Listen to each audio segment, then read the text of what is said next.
taking a step back from my comfort zone. Hope it works out, I hope that I know. Assalamualaikum warahmatullahi wabarakatuh. Halo semuanya. Kami dari kelompok 1, kali ini kami akan membahas mengenai tindak pidana umum, yang lebih tepatnya mengenai kejahatan terhadap harta benda. Namun sebelum itu kami akan memperkenalkan diri terlebih dahulu. Dengan saya, Queen Asya Nabila dengan NIM B1A123130. Saya Mika Nur Saktavia dengan NIM B1A123129. Saya Gianda Agita Lutfia dengan NIM B1A123131. Saya Bunga Indah Cahyani dengan NIM B1A123132. Saya Markus Tiawan Marpaung dengan NIM B1A123141. Saya Noval Rizky Akbar dengan NIM B1A123140. Saya Azul Fefrelamin dengan NIM B1A123169. Selamat menonton!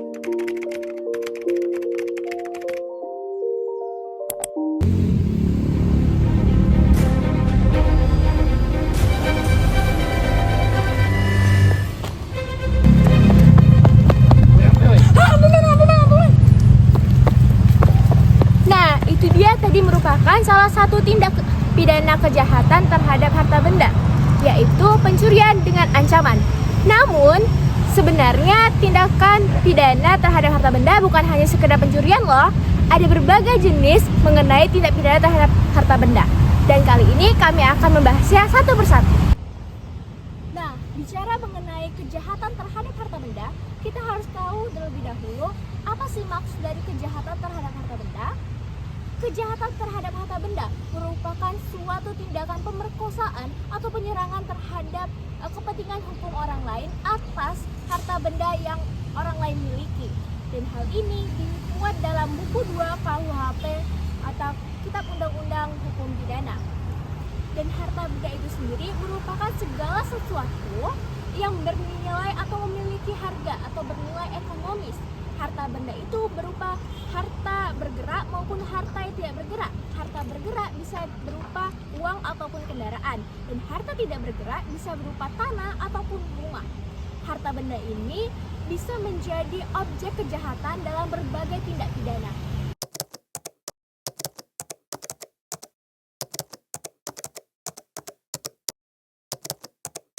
Dimulai dari yang pertama ialah pencurian. Pencurian diatur dalam pasal 362 sampai dengan 367 KUHP. Pengertian dari pencurian pada pasal 362 KUHP adalah barang siapa mengambil barang sesuatu yang seluruhnya atau sebagian kepunyaan orang lain dengan maksud untuk dimiliki secara melawan hukum. Tindak pidana ini diancam paling lama 5 tahun penjara atau denda paling banyak Rp900.000. Dari pasal 362 KUHP ini dapat kita ketahui tindak pidana pencurian terdiri dari 2 unsur, yaitu unsur objektif dan unsur subjektif. Unsur objektif terdiri dari unsur perbuatan mengambil, yaitu wegnemen, artinya perbuatan mengambil adalah harus ada perbuatan aktif ditujukan pada benda dan berpindahnya kekuasaan benda itu ke dalam kekuasaannya. Yang kedua, unsur benda, artinya adanya benda yang menjadi objek pencurian.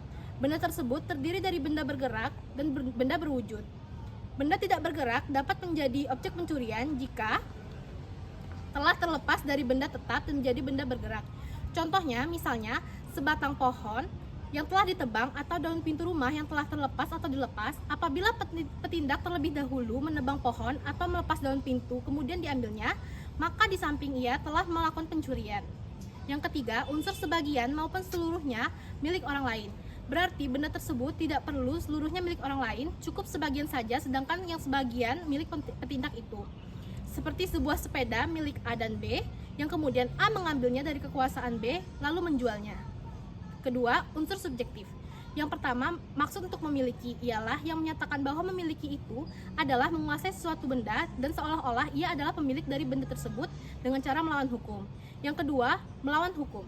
Ialah perbuatan melawan hukum adalah perbuatan sesuatu atau tidak berbuat sesuatu yang bertentangan dengan hak orang lain, atau bertentangan dengan kewajiban hukum pelaku, atau bertentangan dengan sikap hati-hati yang sepantasnya di dalam pergaulan masyarakat.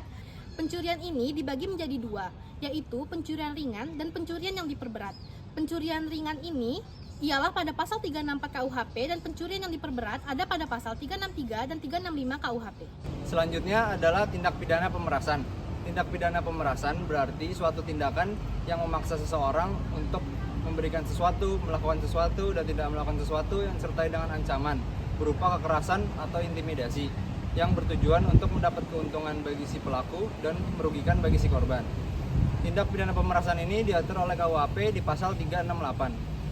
Dalam melakukan tindak pidana pemerasan, seseorang dapat dikenai pasal atau hukuman jika telah memenuhi unsur-unsur dari tindak pidana pemerasan. Ada 3 unsur-unsurnya. Yang pertama itu adalah perbuatan. Perbuatan berarti pelaku dengan sengaja memaksa seseorang untuk menuruti apa yang dia mau dengan cara apapun yang dia minta. Selanjutnya adalah cara. Cara yang berarti si pelaku biasanya melakukan tindak pidana pemerasan dengan cara memaksa atau mengintimidasi korban sehingga dia mau menuruti apa yang dia minta. Selanjutnya adalah tujuan. Tujuan berarti pelaku melakukan aksi tindak pidana pemerasan bertujuan untuk mendapatkan keuntungan bagi dirinya sendiri dan merugikan bagi si korban. Selanjutnya setelah unsur-unsur ada jenis-jenis tindak pidana pemerasan. Yang pertama adalah pemerasan dengan kekerasan. Berarti pelaku menggunakan kekuatan fisik dalam melancarkan aksi pemerasannya. Selanjutnya pemerasan dengan ancaman. Berarti pelaku menggunakan ancaman yang biasanya berupa tulisan atau verbal dalam melancarkan aksi tindak pidana pemerasan.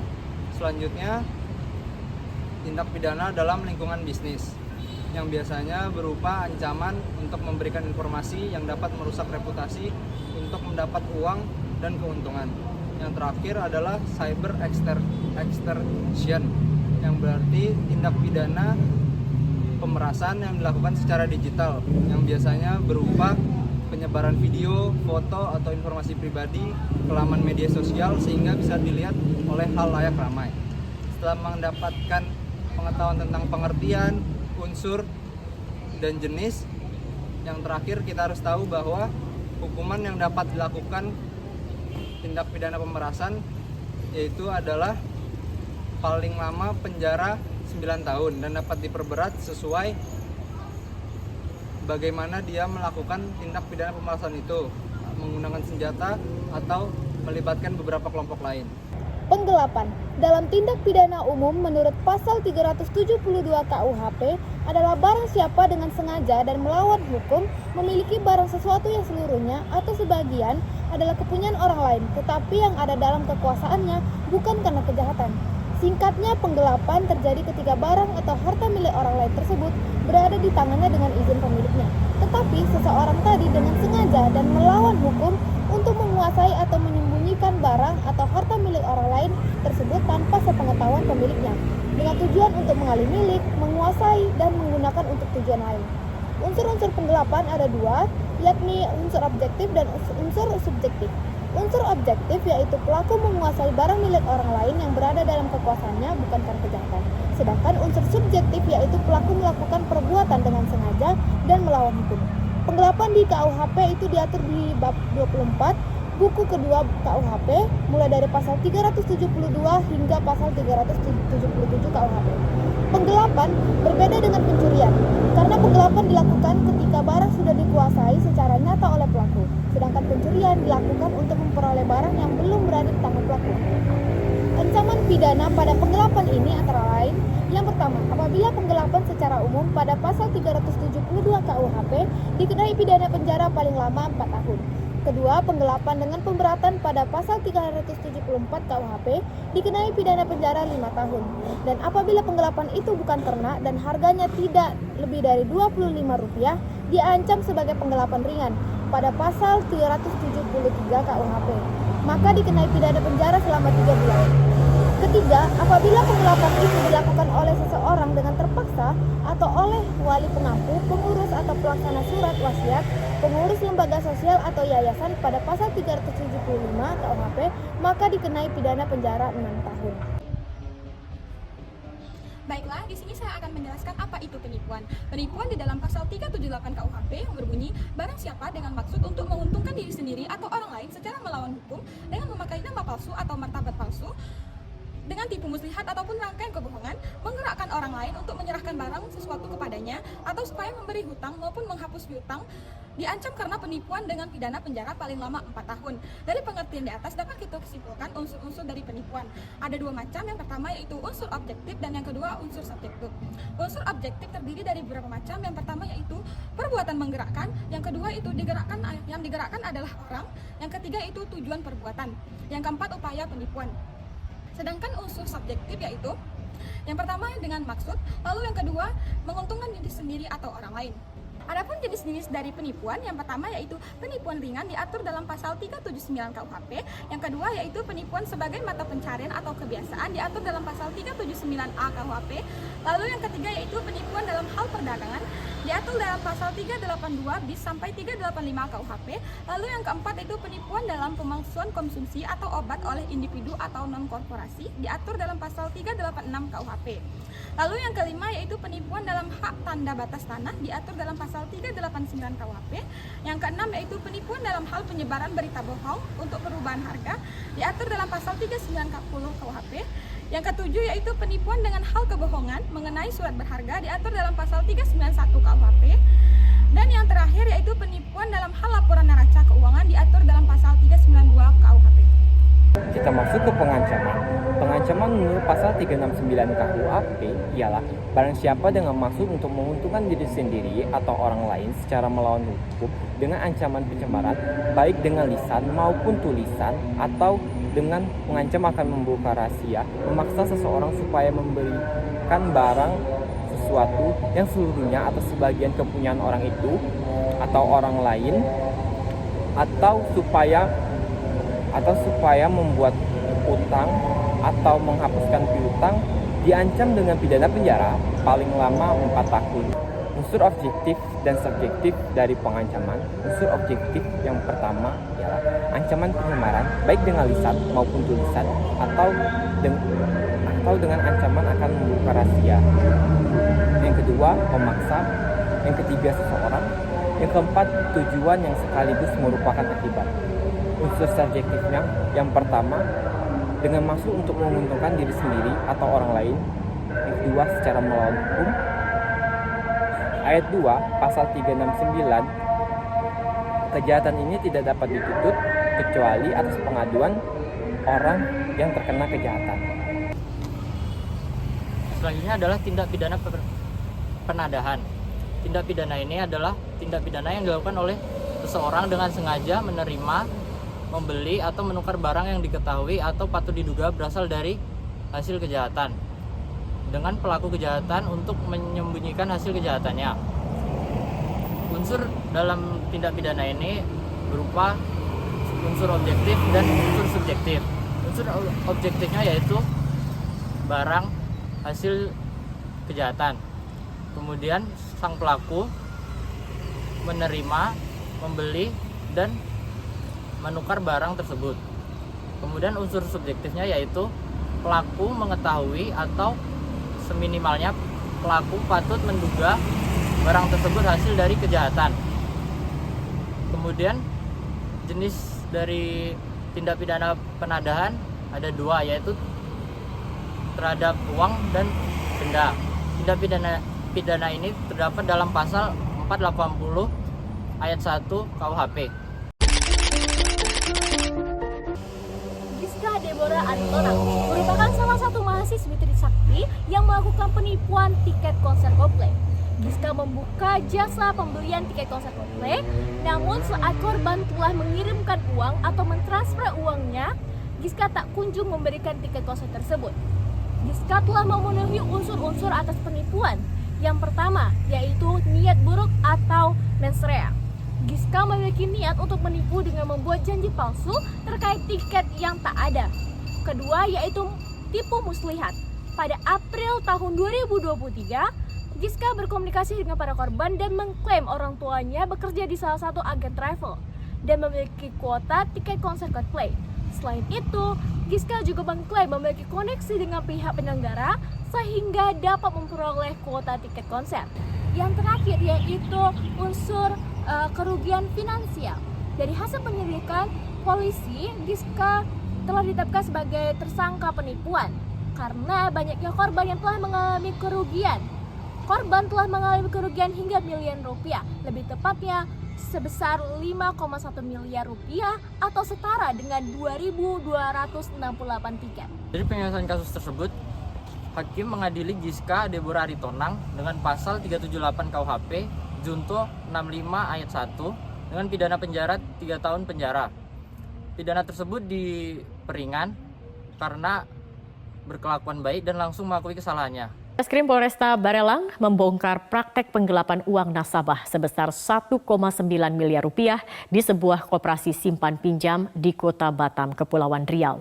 Kasus kedua yaitu mengenai penggelapan. Kasus penggelapan kali ini kasus yang terjadi di Kota Batam, Kepulauan Riau. Satreskrim Polresta Barelang membongkar praktek penggelapan uang nasabah sebesar 1,9 miliar di sebuah koperasi simpan pinjam di Kota Batam, Kepulauan Riau. Seorang oknum teller ditetapkan sebagai tersangka penggelapan uang milik ratusan nasabah. Penggelapan ini memenuhi unsur objektif dan unsur subjektif pada pasal 372 KUHP. Unsur objektifnya pelaku menggelapkan dana ratusan nasabah sejak tahun 2017. Unsur subjektifnya pelaku sengaja melakukan penggelapan dengan cara membuat pinjaman fiktif dengan memalsukan tanda tangan nasabah sekitar 1,9 miliar. Inilah pelaku E yang merupakan teller dari Koperasi Simpan Pinjam atau KSP Karya Bakti. Pelaku ditangkap karena diduga menggelapkan dana ratusan nasabah dengan cara membuat pinjaman fiktif dengan memasukkan tanda tangan nasabah senilai 1,9 miliar. Penyelesaian dalam kasus ini berdasarkan pasal 372 KUHP, maka pelaku dikenakan pidana penjara paling lama 4 tahun atau pidana denda paling banyak Rp900.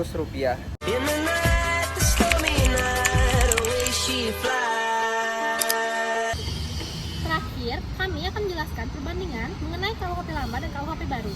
KUHP baru di Indonesia memperbaharui sejumlah pasal yang sebelumnya diatur dalam KUHP lama, terutama untuk menyesuaikan dengan perkembangan hukum, nilai sosial, dan norma-norma modern.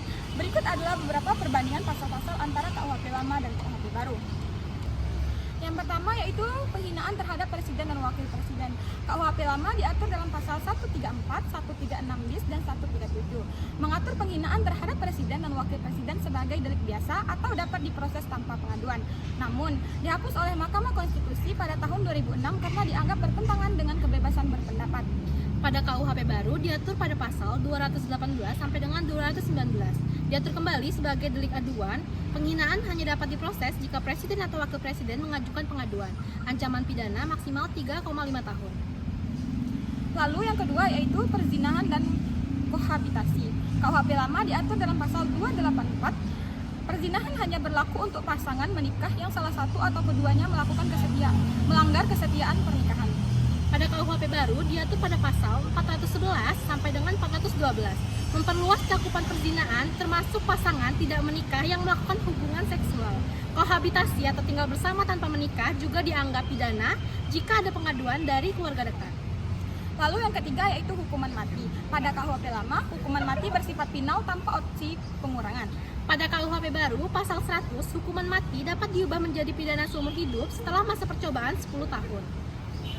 Lalu yang selanjutnya yaitu 4 penodaan agama. Pada KUHP lama diatur dalam pasal 156A. Penodaan agama diatur secara terbatas dengan ancaman pidana maksimal 5 tahun. Pada KUHP baru diatur pada pasal 302 sampai dengan 304. Memperluas definisi penodaan agama termasuk tindakan yang dianggap menodai nilai-nilai agama tertentu atau melarang seseorang menjalankan ibadah. Mengatur pidana hingga 5 tahun atau denda. Lalu yang selanjutnya yaitu demonstrasi tanpa pemberitahuan. Pada KUHP lama tidak secara spesifik mengatur larangan demonstrasi tanpa pemberitahuan. Pada KUHP baru diatur pada pasal 256. Demonstrasi tanpa pemberitahuan kepada aparat dapat dipidana dengan ancaman penjara maksimal 6 bulan penjara atau denda. Selanjutnya yaitu penyebaran berita bohong. Pada KUHP lama diatur dalam pasal 390 dan 392, mengatur penyebaran berita palsu terkait manipulasi keuangan. Pada KUHP baru diatur pada pasal 263, memperluas cakupan penyebaran berita bohong yang dapat menimbulkan keonaran di masyarakat. Lalu yang ketujuh yaitu hukum adat. Pada KUHP lama tidak memberitakan pengakuan terhadap hukuman adat secara eksplisit. KUHP baru mengatur itu pada pasal 2, yaitu mengakui hukum adat sebagai sumber hukum pidana selama tidak bertentangan dengan Pancasila dan Undang-Undang Dasar 1945. Lalu yang selanjutnya yaitu aborsi. Pada KUHP lama diatur dalam pasal 346 sampai dengan 349. Aborsi dianggap tindak pidana tanpa pengecualian kecuali untuk kepentingan medis tertentu. Pada KUHP baru diatur pada pasal 469 sampai dengan 472. Mengatur aborsi dengan lebih rinci, memperbolehkan aborsi dalam kasus darurat medis atau kehamilan akibat perkosaan dengan syarat tertentu. Lalu yang ke-9 yaitu larangan komunisme. Pada KUHP lama diatur dalam pasal 107A sampai dengan 107F, mengatur larangan penyebaran paham komunisme, marxisme, dan leninisme. Pada KUHP baru diatur pada pasal 188, mengatur larangan serupa tetapi dengan definisi lebih rinci dan ancaman pidana lebih jelas. Lalu yang terakhir yaitu pengaturan delik atau aduan. Pada KUHP lama, delik aduan terbatas pada kasus perzinaan dan beberapa tindak pidana lain. Pada KUHP baru memperluas cakupan delik aduan seperti penghinaan presiden, kohabitasi, dan perzinaan. Sekian dari kelompok kami. Sampai jumpa di kesempatan selanjutnya.